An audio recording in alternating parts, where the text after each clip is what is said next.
অবশ্যই আমি one day format যেভাবে খেলার ওই চেষ্টা করতেছি ওইভাবে খেলার। হোয়াইট বল ফরম্যাটটা নিয়ে একটু আসলে চিন্তা করতেছি যে ভাইয়া দুর্দান্ত ডিপিএল চলছে, আপনি হাই রান স্কোয়ারদের সেকেন্ডে আছেন, কেমন লাগছে?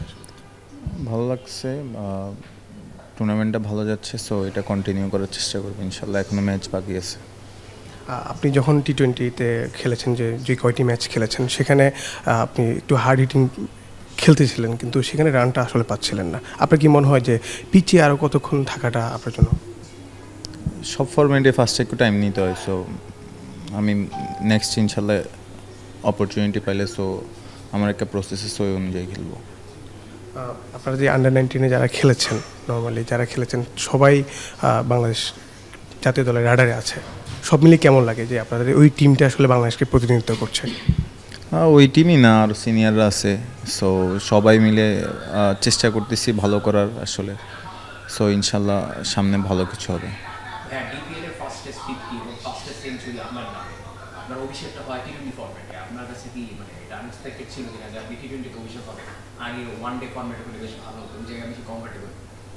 আনএক্সপেক্টেড না, এটা আসলে সিলেক্টর যেটা ভালো মনে করছে সো ওইভাবেই ওরা করেছে। সো আমি শুধু আমার বেস্টটা চেষ্টা করছি, এটাই।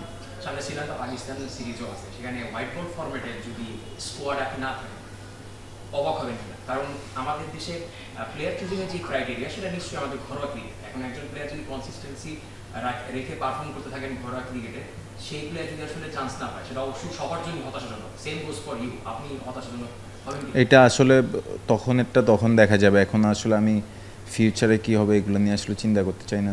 যদি তারা মনে করে আমি এখানের জন্য বেটার, তাহলে তারা রাখবে, আর না রাখলে এখানে কিছু আমার হাতে কিছু নেই।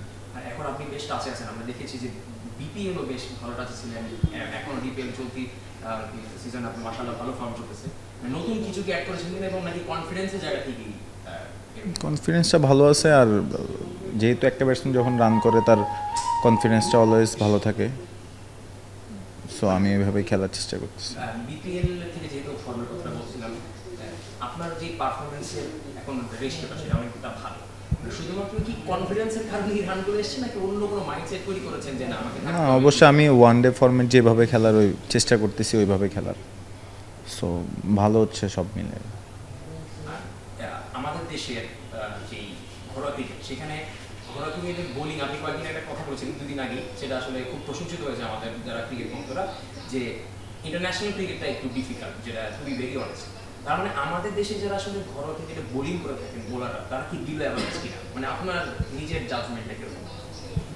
ইন্টারন্যাশনাল খেলে যারা, তারা তাদের দেশের বেস্ট 15টা প্লেয়ার খেলে, সো ওইটা ওইভাবেই আসে, ওরা ওদের দেশে প্রুফ করে আসে, সো ওইভাবে মিলানো যায় না। যেহেতু মনে করেন সবাই তো আর ন্যাশনাল টিমে খেলতে পারেন, সো ওইভাবে মিলানো যায় না। আমাদের দেশের যারা বোলাররা আছেন তাদের মধ্যে কোন কোয়ালিটিস থাকলে আপনার মনে হবে যে না তারা স্ট্যান্ডার্ড, এটা তাদের জন্য বেনিফিট, আমাদের জন্য বেনিফিট, আমরা তাদেরকে ফেস করছি এবং আমাদের প্র্যাকটিসটা? কোয়ালিটিস জিনিসটা হচ্ছিল আসলে প্র্যাকটিস যত বেশি করবে ম্যাচে তাদের প্রুফ করতে হবে আসলে। সো আস্তে আস্তে খেলতে খেলতে এক্সপিরিয়েন্স হবে, হয়তো বা টুর্নামেন্ট ম্যাচের এক্সপিরিয়েন্সটা যত বেশি হবে তত ওদের কোয়ালিটি সবারই বাড়বে, আমাদের ব্যাটসম্যানদেরও বাড়বে, বলারদেরও বাড়বে। তো এটাই আসলে আমাদের ম্যাচ খেলতে হবে বেশি বেশি। বাংলাদেশ তো পছন্দের তালিকায় থাকবেই, এরপরে কোন দল যাকে ফলো করেন এবং কেন ফলো করেন, যে তাদের অবকাঠামোগুলো? অস্ট্রেলিয়াকে ভালো লাগে, ওদের অ্যাগ্রেশন, ওদের টেকনিক সব কিছু ভালো লাগে। প্লেয়ারদের অনেক আপনার ক্রিকেটে উঠে আসার ব্যাপারগুলো যদি একটু বলতেন, কীভাবে উঠে আসছেন একদম ছোটোবেলা থেকে আর কি?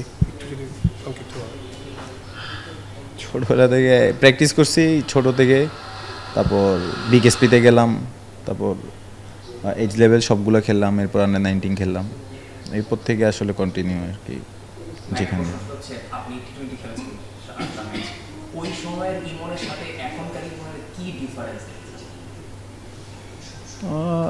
এরপর থেকে অনেক বুঝতেছি আসলে, ক্রিকেটটা আসলে বুঝতেছি, বড় হচ্ছি, সো এখন একটু বুঝে খেলার চেষ্টা করতেছি, সিচুয়েশন বোঝার চেষ্টা করতেছি। এখন আমি বলতেছি না যে ধরে ফেলছি, বাট চেষ্টা করতেছি আসলে এটা।